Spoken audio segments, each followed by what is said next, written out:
United States is a land of many contrasts. Hi, I'm Jake de Boer. And I'm Mieke de Boer, and welcome to this edition of the Travel Magazine. Stretching from the Atlantic Ocean in the east to the Pacific Ocean in the west, join us as we visit some of America's most celebrated cities.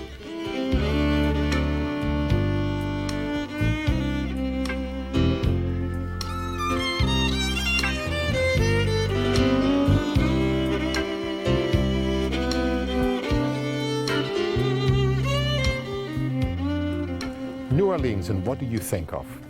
I think of Jake and Mieke having cooking classes. What else? I think of Mieke and Jake at the antique dealer. And I think of the tour through the French Quarter. I thought it was fantastic. I love that also.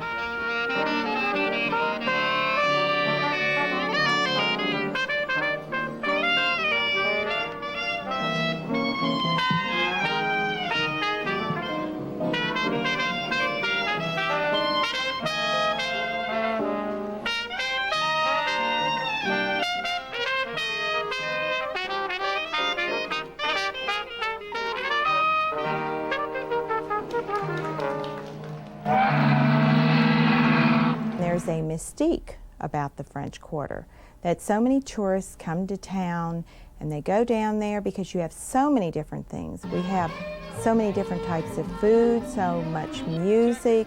You have the different architecture of the city down there. It's like you have the old and you have the new. And it's intriguing to visitors. The Garden District is just a wonderful old district. We still have a lot of antebellum homes, homes that have been in families for years. The architecture has been retained through all the years, and the homes have remained as they were back in the 1800s. It's a wonderful area. You can take the streetcar, as you know, down St. Charles and see several of the homes and get off and walk in some of the areas that are down there. My name is Willie, my mule name is Clara. Clara do the walking and I do the talking. All the streets in New Orleans that named after a person are streets of royalty. They are named after some famous person from France. Now this is Bourbon Street, Bourbon. We're going down Bourbon. Over to our left is Al Hurt's Jelly Roll Club. This is Al Hurt. It's the most famous street in New Orleans.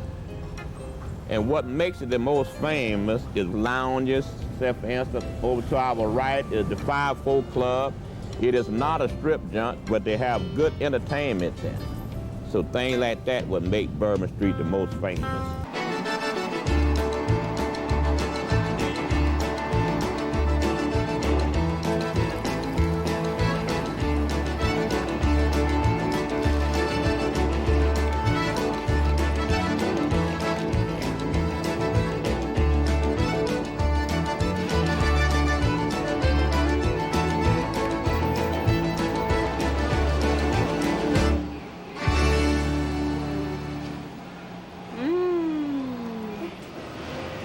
Welcome to New Orleans and the New Orleans School of Cooking.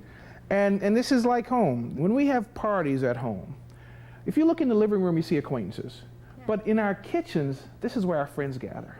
It's all about food. I stuff people for a living. This is our soup here in Louisiana, gumbo. Gumbo actually got its name from okra. Here we have some okra here. But the main flavor of the gumbo comes from making a roux, cooking flour and oil. So I made a nice dark roux, onions, celery, and green pepper, what we call Trinity. We cannot cook without garlic. If onion, celery, green pepper is a Trinity, this is the Pope. Can you get that? Can you guys get that? You guys? This smells awfully good. Yes. So you can't do this in Mieka's kitchen because she likes it nice and neat. I'd get thrown out, with the French bread. And look, wait, hold on. We have to get some bowls and a ladle. You know, the thing about Louisiana cooking, if we can catch it, if it walks, flies, swims, anything can be good if it's cooked right. When you're walking around New Orleans, you don't find skinny people. Skinny people blow away on windy days. You see, what happens if we don't eat every 5 minutes, we get delirious in Louisiana. We lose our minds. See, this is credibility. Yeah, I see. Absolutely. I No see question Yes, about yes. it. We have a lot of art galleries and antique shops. And New Orleans is noted for their art galleries and antiques. Probably the reason most people come to New Orleans is food and the music, but a close third is antiques. It's what New Orleans is becoming especially known for. It's one of the 4 great antique cities in the world. One of the collections that we just purchased are these walking sticks that just came in that are quite special. This is a sword cane, and obviously quite rare, one of 3 or 4 known like this with the Toledo blade. Well, this is much more ladylike right here. Ladylike. This one right here is. Yeah. Now, this is a lady's cane, an extremely rare one. Oh. Used by ladies when they didn't want their makeup to melt when they were standing next to a fire.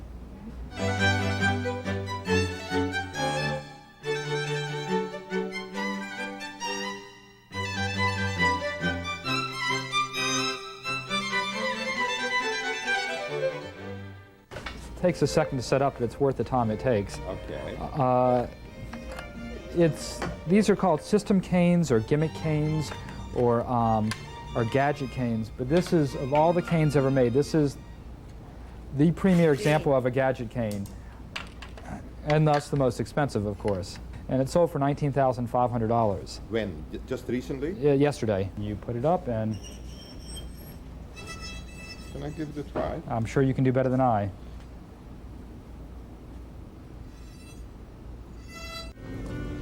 This is the Great Preservation Hall. This is where jazz began. Greats like Kid Osley, Louis Armstrong, and Jelly Roll Martin got their start there at Preservation Hall. It's not a fabulous lounge or anything, but you will enjoy the jazz at Preservation Hall.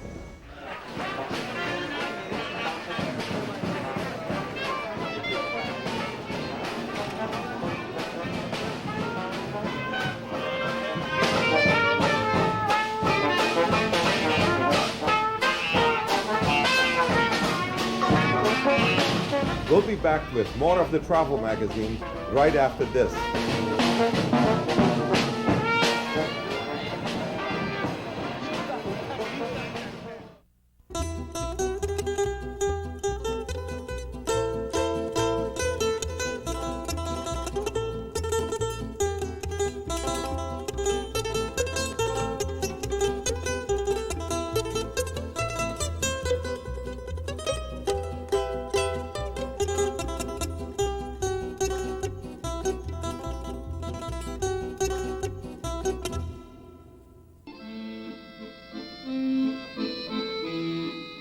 Sitka. A very beautiful old Russian city. There is still the old Russian cathedral, but what I enjoyed the most were these fantastic Russian dances.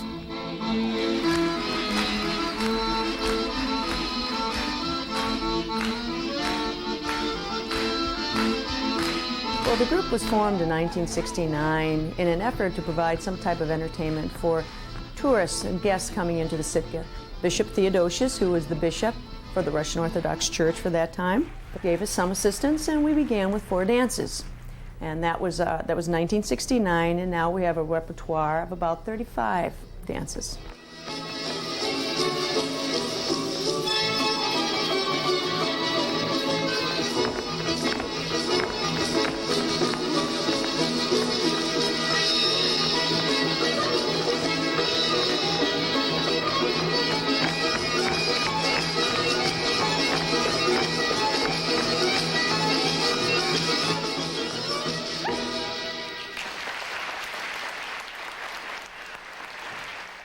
San Francisco, and I remember the walking tour through Chinatown. I loved it. Mika, I thought it was fantastic. The hills, the Golden Gate Bridge, but then the dinner at the Ritz-Carlton Hotel.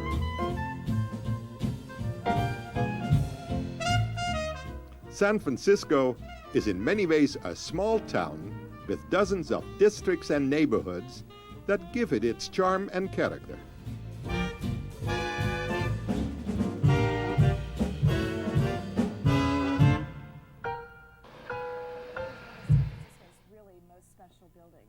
The pride of the Ritz-Carlton Hotel is its dining room, where renowned chef Gary Danko has created a restaurant with a distinct San Francisco identity.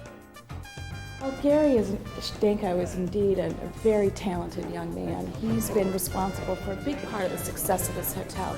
I would say at the Ritz-Carlton in the dining room in particular, okay, fire 21, 3 roast lobster, 1 New York rare, 1 rack medium rare, 1 duck. I think that here we have a very special restaurant. People come here for special occasions, and what we want to do is, they don't want to control their calories, although we watch a lot of that. They want caviar, they want foie gras, they want lobster. I haven't tasted, but it looks gorgeous. So darling, why don't you eat it? I am going to eat it. This must be your treat, Jake. Our restaurants are world famous, just like the city. We're one of the great eating cities of the world. We have every kind of restaurant you can think of. Many of the gold seekers who came here in the early days were French and German and Chinese, and they all brought their cuisine and their culture with them.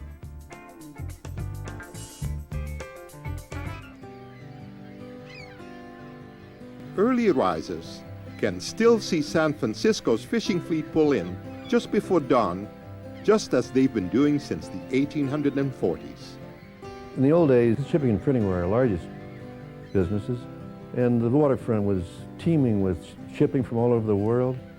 Very colorful, 24 hours a day. The docks were open and the lights were shining and the longshoremen were sweating over the cargoes. And it was a wonderful scene. The wharf is bustling with activity, and the crab shacks, walkways, souvenir shops, and seafood restaurants have made this one of San Francisco's most popular attractions.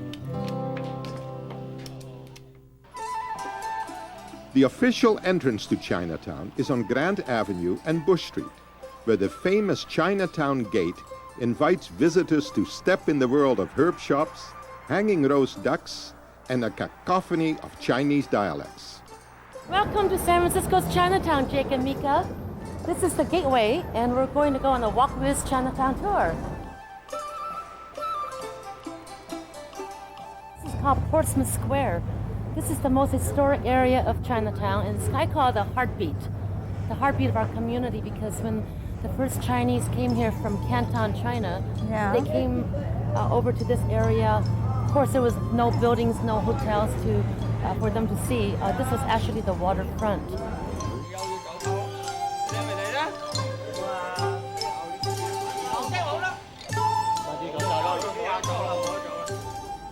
Today, this park serves as a social center for men and women.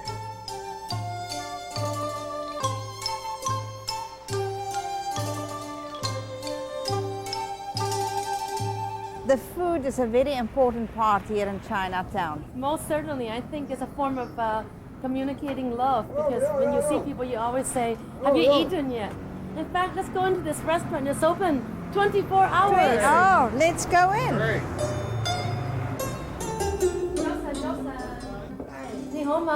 Nice to meet you. We're going to try some of the vegetarian dim sum here. Mrs. Ling, can we have this one? This is called siu mai. Traditionally, it's stuffed with pork and shrimp and mushroom, but here it's made more with probably some kind of bean curd stick and mushrooms and pea. Excellent. Okay, so we'll try that. What else looks good to you, Jake? Is this our lunch or is it a snack? No, it's just a snack. We just walk around and eat our way through Chinatown.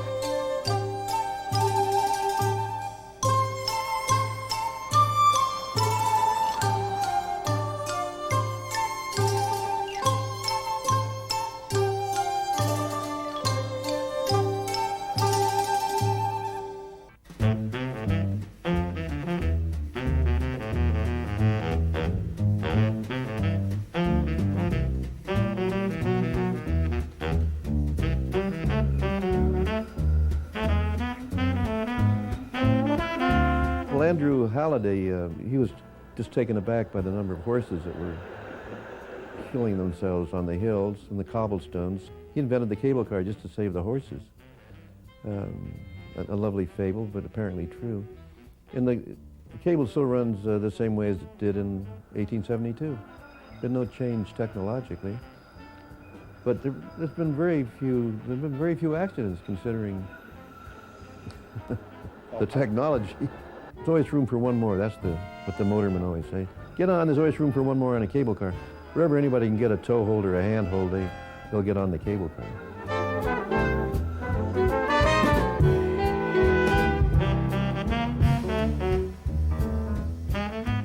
I can't imagine the city without it. The cable car bell is such a part of the sound system of the city. And it's the symbol, even more than the bridge, I think. We will be back with the travel magazine just after this, so stay with us.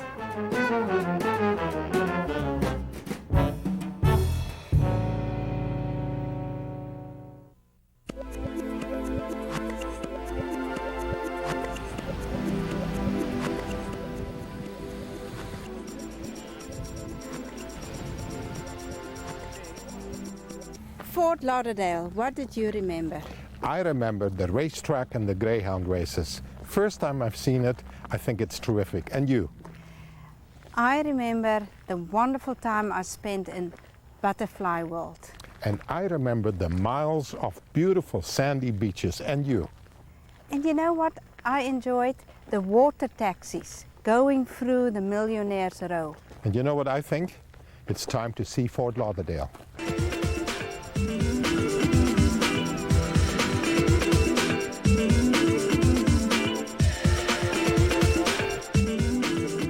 We have 300 miles of other kinds of waterways throughout the county where these thousands of yachts that belong to our visitors and our residents have a chance to enjoy the water.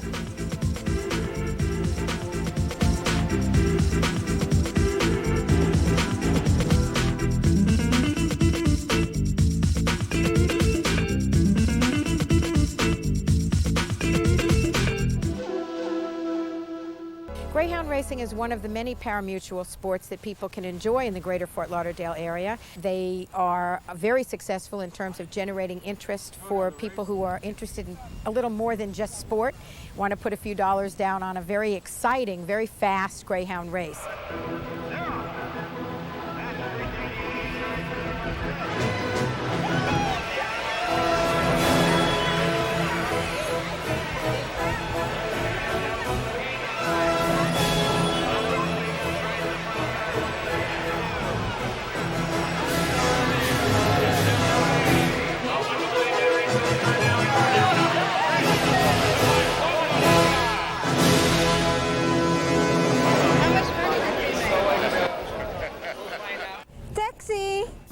In Fort Lauderdale, if you want to hail a cab, you can do it two ways. You can stand in the street and wave, or you can stand along the beautiful intercoastal waterway, and a water taxi will come and pick you up to take you from your hotel to a wonderful restaurant, to the Performing Arts Center, to the Convention Center, so you can do your business, you can enjoy food, you can go back to your hotel and never set foot on land. We have a natural water flow through here that's part of the intercoastal waterway. And there's a barrier island to our left and the mainland on our right. And we have a lot of canals that are man-made that run off the intercoastal. There's 168 miles of navigable water in that city limits area of Fort Lauderdale. Quite naturally, we could be called the Venice of America. And it is beautiful. We've got about 10,000 houses on these islands right in here in the Las Olas area and a little bit further north toward Pompano. Are you the yellow cab of the water taxi industry? You could say we're the yellow cab of, for the waterway. But, we are like a land taxi. You want to go somewhere, we'll come and pick you up wherever you are. As long as it's a safe landing, we're glad to come get you and take you where you want to go. The homes that we're going toward, we call it Millionaire's Row.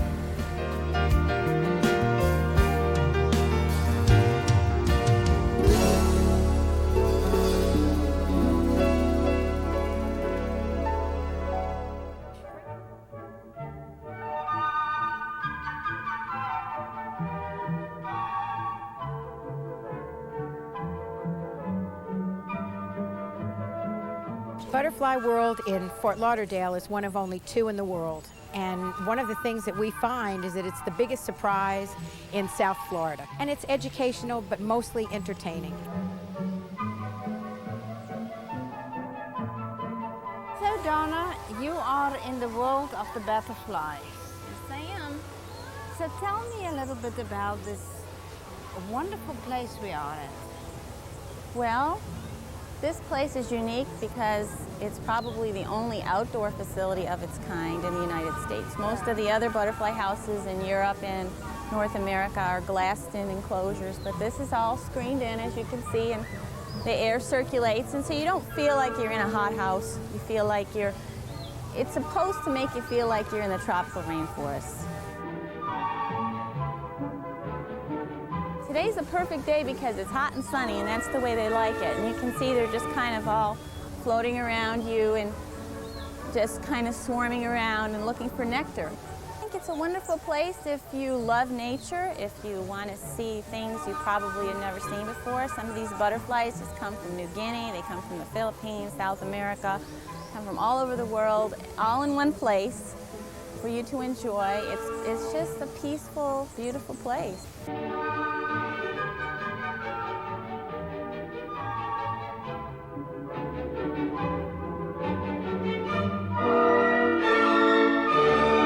Well, that's it for this edition of the Travel Magazine. From the United States, I'm Jake de Boer. And I am Mieke de Boer, and join us again as we travel the world.